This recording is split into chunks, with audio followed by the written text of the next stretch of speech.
Hello friends, welcome to my YouTube channel. So today in this video, I am going to show you how to enable or disable sleep timer on this TV.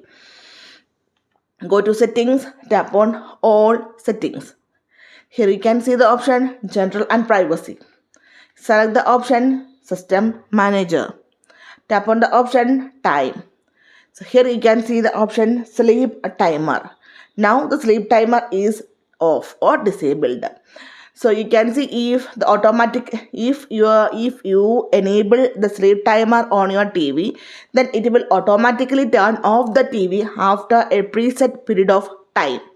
If we tap on this one, so here we can set the time from 30 minutes, 60 minutes, 120 minutes, 180 minutes.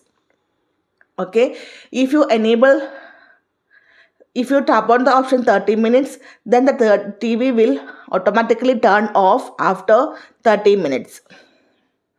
If you tap on the option 120 minutes, means 2 hours, then the TV will automatically turn off after 2 hours or 120 minutes.